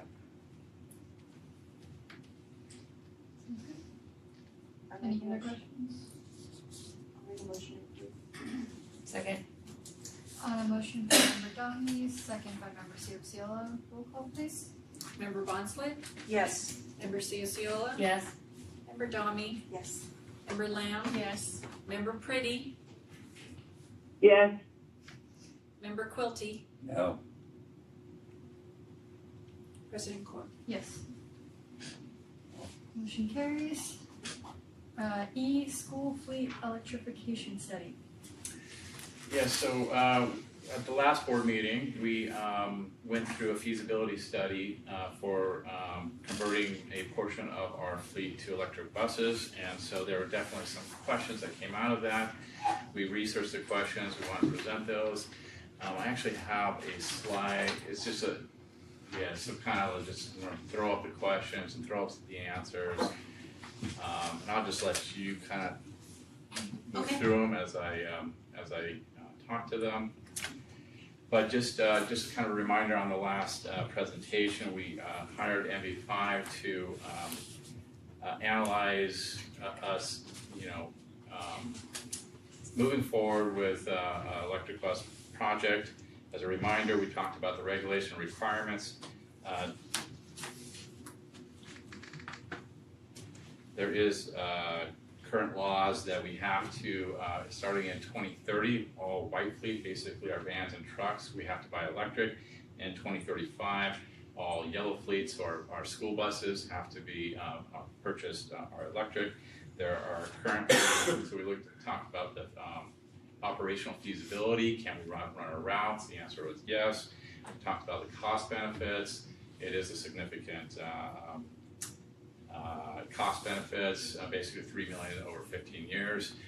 One part that I just want to emphasize, year one, really there's no cost to buy the 19 buses. To do diesel buses, that would be about $5 million. But I'm going to now go through the kind of questions and answers and see if we can answer those questions. So I think that's the, let's go back. Scott, when you get to the part about the cost, like how you're saying net zero, could you tell me, because I got a question about that. Yeah, sure. So one of the questions was, what's the cost of the batteries? Valid question, because they don't last forever. We expect the batteries to last about 10 years. And so these are in the analysis, there's several different vehicles. We have 4 different cost estimates on batteries right here. Micro Bird, Type A bus is a smaller student transportation bus. The 4 E-Transits are white fleets, so you see the numbers there. The Type Cs are kind of a medium-sized yellow bus, and the Type D, the bottom, is the larger buses. So those are the replacement costs for the batteries. And that's every 10 years. Yes. Is there a comparison with the cost of the actual vehicle? What do you mean? Like, is there another tab, like, that shows cost how of much the- the cost of, like, comparison of the battery to the purchase price? Like a Micro Bird, a Type A bus costs $160,000, and then the battery replacement is $14,000. I do have, well, I have a cost of, I have a cost of electric versus a diesel. Not exactly this, but it's close to that. Sure. Yeah. The other question was kind of, what's the cost? What is the training all about? What is the cost, length of time? What are the required certifications for drivers or mechanics?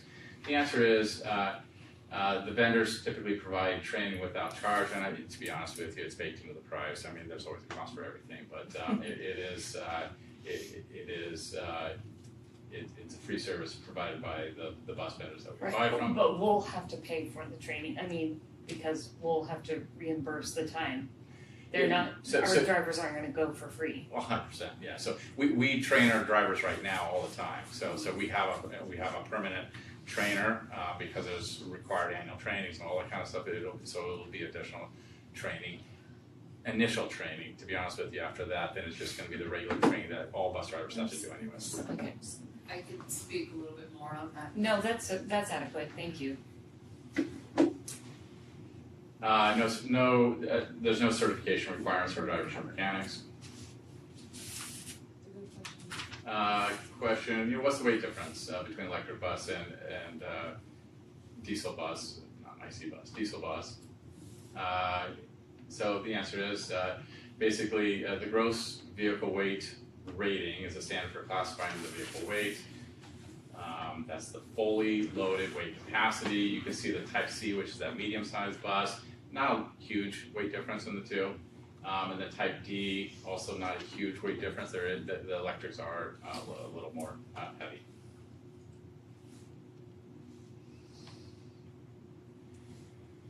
Question, what's the failure rate? So electric buses haven't been out for a super long time, but there was a study done in the school transportation news study of 2025. You know, the diesel buses are typically 94% available for service, and then the electric buses are 93%. I fully recognize that there are some horror stories out there, and just from my due diligence, a lot of that has to do with not good design and engineering, not good compatibility between charger and buses, just the program's not, software maybe not compatible. So it has a lot to do with the initial setup and initial design. That's part of the reason why we're partnering with our good partners. MV5 is an expert, a third party besides just working with a vendor directly. So we're getting good partners to help us design this correctly, and we're not even there yet. This is just the feasibility side of it, so we would get to the more design would be next steps. Question? Well, I've read that they can't take a real lot of heat. Like in the summer when they're sitting, are they covered? Are you know, I've heard we're like sitting and not being used, and they're just out in the heat. So I don't have a direct answers to that, but I do know that electric vehicles in general, both cold and heat, is Well, I know we don't worry about the cold so much, like that So damages them in other places where it's really, really cold. But we get very hot here, and it's out on that gravel. Yeah. You know what I mean? Which just more heat's radiating. I'm just, just something to think about. I don't know. Yeah, exactly. Again, that hasn't been raised as a prohibitive concern by MV5. Many districts in the Sacramento Valley are doing this, and that doesn't seem to be a problem. But of course, continued due diligence. That's a good follow-up question. Can we reduce the number of buses for the grants? The answer is yes, it's possible. It'll also reduce the incentives. The incentives are proportional to the number of vehicles. They're based on vehicles and number of chargers. ZESB is likely the most generous incentive the district will get. MV5 expects incentives to dwindle as the amount and frequency as EVs become more mandatory. And this is kind of what I was talking about earlier. They typically give you good grants and incentives, and then there's the mandatory, and you just got to get it done. So that's part of why we want to move forward on this. When do we have to decide again? We really have to decide fairly quickly here. So we're at this part C step 1. January 25th is where we have to start moving on this. They need additional information, or they're going to kind of move to the next person in the grant line. So this is where we have to work with PG&E to make sure that to supply to indicate that we have a plan to have the electrical infrastructure in place to do this. And so that's going to be the next step as part of the grant. And then kind of there's just additional processes with the grant that they go through. They review the application, then we have to start moving forward and selecting the contractors and really kind of designing the project moving forward. All of these things would come to the board for next approval. Again, this is just feasibility, should we be moving forward? And then we have 36 months to complete the project. How long will the chargers last? So this is all costed out in the 15-year analysis. We expect the chargers to last 10 years. However, the electrical infrastructure is a much longer term, 20 to 30 years. So the underground conduit, the switch gears, is most of the expense. The actual chargers themselves is only about 20% of the total installation cost, and we expect those to be about 10 years. What's the number?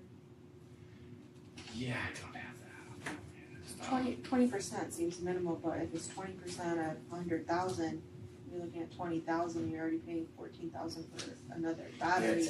I don't have that number off the top of my head. I know the grants we're getting 75,000 per charger on the grant. I don't know what the exact cost that's put into this analysis. I can follow up with that. What's the cost of electric versus, again, IC bus, diesel bus is what I meant to say there, internal combustion. These are the costs that are modeled in based on current market prices. So diesel roughly for this mid-size 200,000, about double that for electric, and type D close to 300,000, about 400,000 for electric.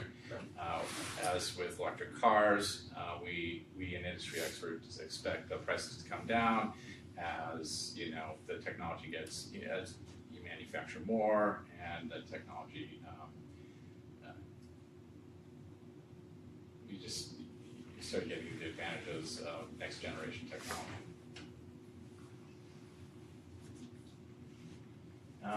What is the out-of-pocket cost for the buses and the infrastructure in the first year? So again, these are very generous grants. Actually, this isn't really exactly the slide I wanted to put here, but here. Yeah, that's pretty much it. So this is just the last slide of the last presentation I did. I just included that number 2. So the 19 buses, it's modeled in, it's going to cost us $133,000. I know this isn't all about just the cost, but this is, again, between the regulations and the cost savings, good for the environment, all the good things. To buy the 19 buses, diesel will be about $5 million versus really just over $100,000 for the electric. I'm always a little skeptical when we come up with these estimates because every time you start a project, it costs a little bit more than you think. But that's what's modeled in based on current prices. Again, reminder, about $3 million over the 15 years because this is a comprehensive look of this cost. It's not just, hey, what's the initial savings? It shows initial savings of $5 million, but there is some, so what this model looks at is 19 buses right now, and then 2 buses for the next 8 years, one diesel, one electric, no grants, incentives at all for those electric buses, so the higher prices, and hopefully, actually, there are some grants for some of those. We were conservative, didn't factor any of that in. So again, feeling pretty good that there's a conservative approach to capturing all the costs associated with the electric bus program. And so again, my recommendation is to move forward, capture these grants, start complying with the law, and I think this will be a good financial decision for the school district. And again, it gets us moving forward to compliance with the law, and by the way, helps the environment. So that's my recommendation. I have a couple questions. Yeah. What's the infrastructure cost? Is it net zero even with like the chargers? This includes all chargers, infrastructure, buses. So underground. Yes. PG&E, all that. Yep. So the total cost would be $133,000. Yes. Okay. And then the other question is, how many buses do we have currently? So I have so actually I was going to start with that. So I gave a list of buses that we currently have in the inventory. How many bus drivers do we have? Do you have that number? So, 27 right now? So one of the concerns that I totally understand, right? Like we have old fleet that needs to be gone and we need to refresh them. But when I go through and I count, minus the ones that have the continued mechanical issues, take away all the old fleet that's 24, we're still at 32. If we have 25 bus drivers, and we've struggled year over year to get bus drivers, right? I would love to be at a place where we have 32 plus bus drivers, right? And I understand these grants, and I understand that there's a timeline on them too. I just am like, are we premature a little bit on some of the technology, on some of the additional things, and also at the end of the day, the need. So right? I don't think we're premature. I think we're a little late to the game, and so maybe middle of the road on the game, but definitely not. We're definitely not early adopters in this technology as far as other school districts, and so we've been. We just added a few bus drivers. We got another training class coming. I'm really, we've been getting better and better, since COVID, as far as filling those ranks. Now, there's turnover, in the department as normal, but I think we're getting pretty close to being in a comfortable spot. We still have another training class to go through. We're starting up right now, but I think we're getting there, and this again, I think sets us up for success. If we don't if we don't do this, we got a couple things going on. So we're gonna have to start replacing these buses anyways, right? You know, due to our fleet. But the timeline, right? Like, I mean, if I have 25 bus drivers and I have like 20 buses that are super old, but I still have a net 7 that are usable, minus the ones that just have the continued mechanical issues, it's not like imminent that I need to do it today. No, it's not. Like I said, the grants are here now. I don't expect them in the future. The regulations are still here now. And if we decide that, you know, electric's not we wanna delay, again, I don't think we're gonna have the grants. And in the meantime, we still need to start replacing buses. That's gonna be obviously a higher cost. So my last question is, I know that we went through and submitted applications for the ZESP and the other grants, right? Just to preserve our spot in the line.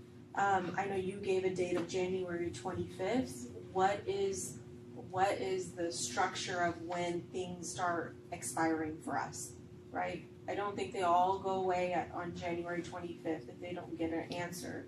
When do they start falling off? So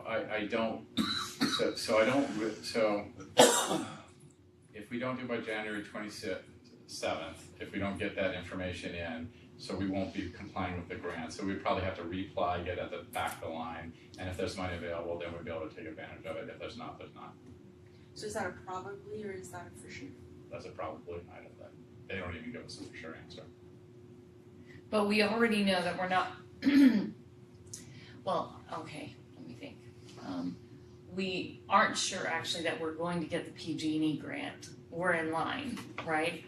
That's what your program said, So this does not include, I don't believe this includes the PG&E grant, do you recall? Because your presentation. Maybe it does, maybe. Your presentation said on page 7, PG&E is holding a spot for us, and this is part of the reason we need to, they're not gonna be able to hold our spot too much longer, they're gonna give it to the next person. So again, it's some of these are first come, first served grants, so. Yeah, no, I get it. I wanna thank you for your team's, extreme due diligence in this. Yeah. It's a big decision and I can see. It is a big decision, and actually I appreciate the extra due diligence, because I don't wanna get this wrong either. I mean, you know, this is a big decision, but I truly believe it's the right thing to do. Yeah. I don't have any questions. Any more questions? No more questions? I wonder if Shelley, do you have questions? Go on. I don't have any questions. I'm ready to vote. Okay, perfect. Can I get a motion? I make a motion we approve. Second. I'll second it.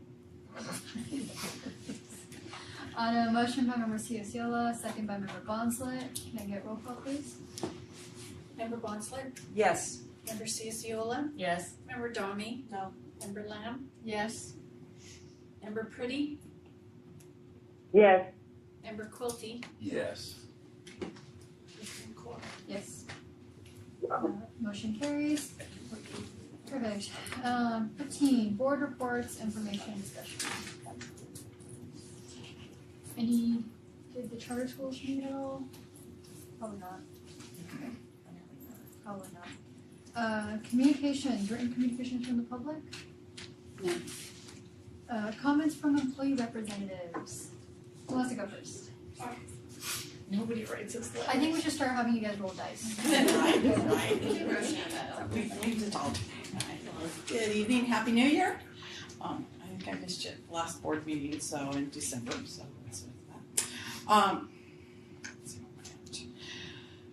We've been working hard in December and hit the ground running in January here.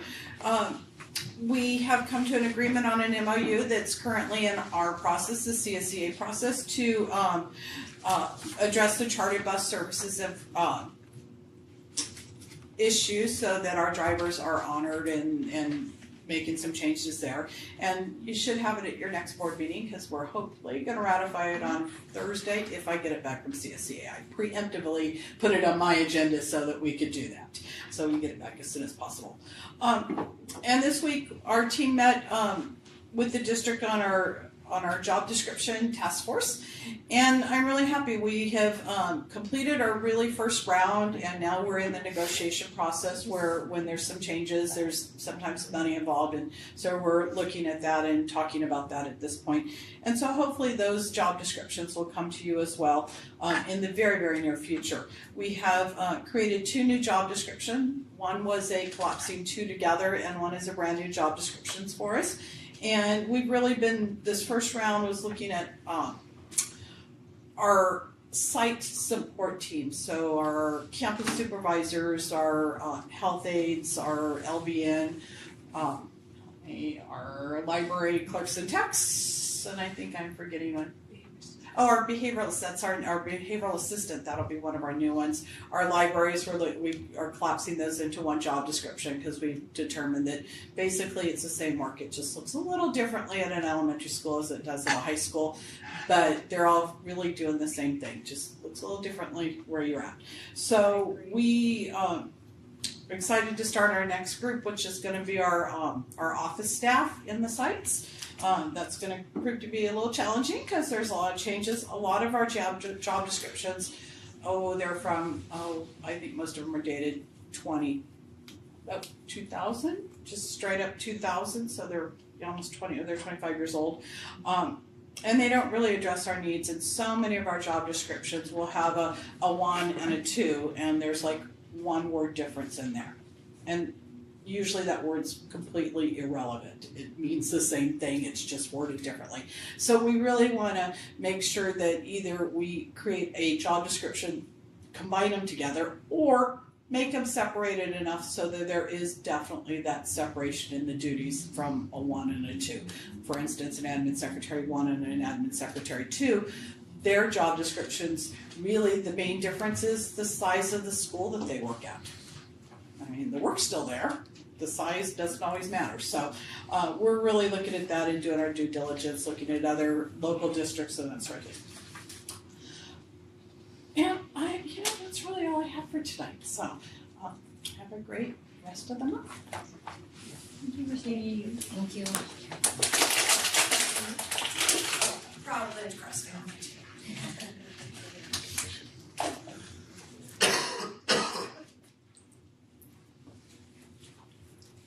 Listening to Sarah talk today made me a little bit homesick. I was at Landcrest for 10 years, so I miss my family school.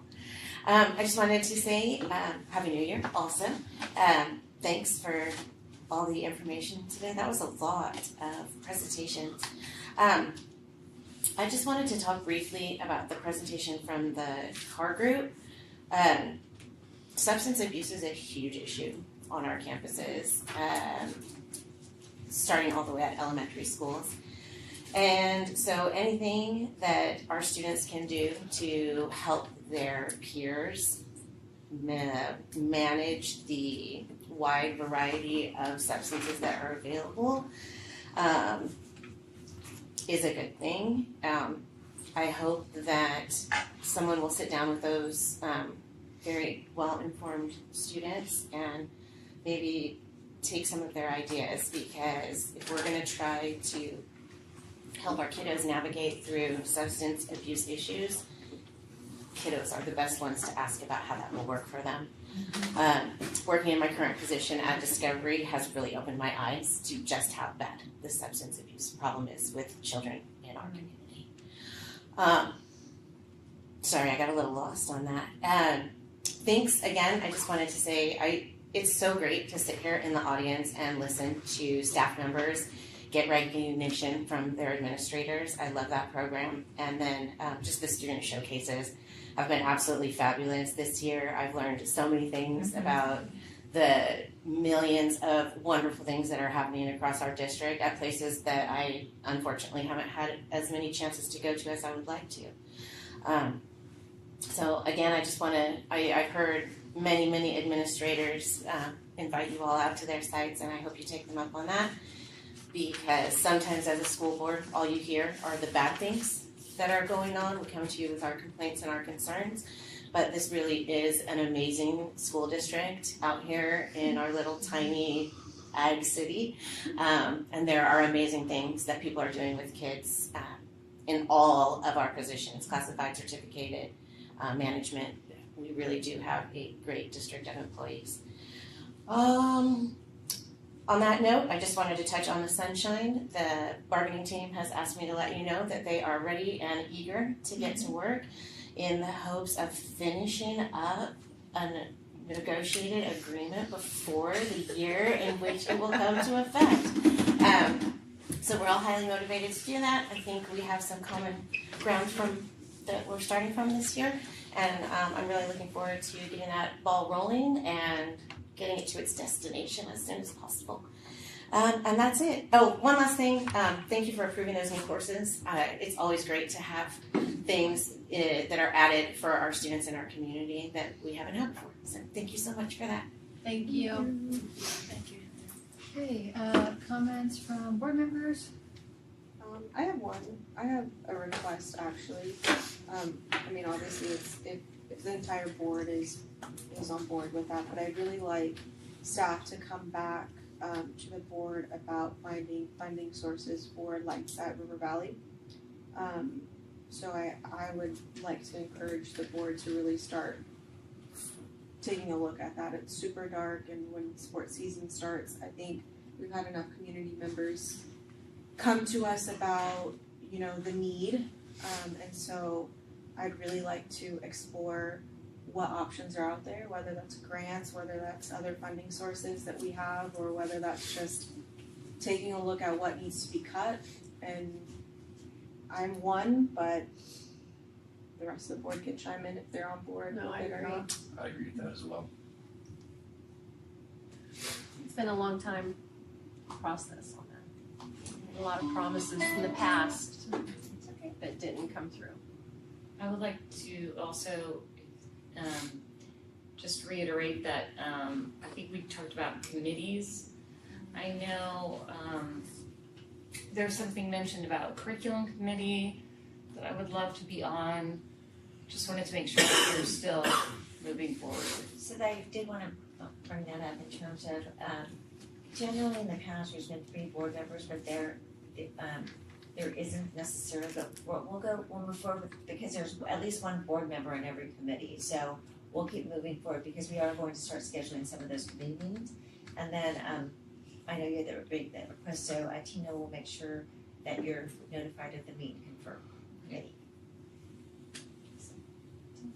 Alright, comments from superintendent? Yeah, so as I mentioned, Sarah Nowinski is going to be on the closest center Yuba AXA Region 2 dinner on February 6th, but we also have some other administrators. Lindsay Van Tress as assistant principal at the elementary level. She's from April Lane. Michelle Schofstall, our induction coordinator, who works with all of our new teachers. And Jim Walter, some of you may know, remember his brother Tom, who was a principal in our district, but Jim was a longtime administrator. He worked in Plymouth Lake and in Gridley, but he's come back as a retired administrator and subs in our district as we're helping out, and has been phenomenal and has been a great resource. So we are going to recognize him as a Yuba City retired administrator. So if any of you are interested in attending the dinner, please let me know. It's on February 6th. It's at the 530 Event Center. Yes, I was going to say club, it's not a club. 530 Event Center in Yuba County. Just let me know because I'll have to RSVP. And so that should be a fun event. And then on February 12th, February 6th. Friday. 6th, sorry. Thank you. And then you should have received an email from Assistant Principal Ruby Palma from Yuba City High School. Their academic awards ceremony is February 12th. And I believe it starts at 6:15.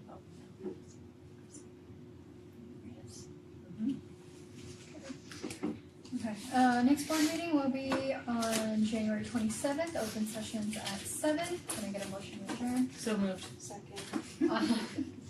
On a motion by member Ciociola, second by member Dami. Do I need a roll call for this? Member Bonsler? Yes. Absolutely. I'm gonna say no just to do it. No, I'm just kidding. Member Yes. Dami? Yes. Member Lamb? Yes. Member Pretty? Member Pretty? I'm here, I had it on mute, I'm sorry. It's okay. I have no comment. Just say yes. Just say yes. We're voting to We're, adjourn. we're moving to adjourn. Yes. Member Quilty? Yes. President Ford? Yes. She's 2 hours earlier.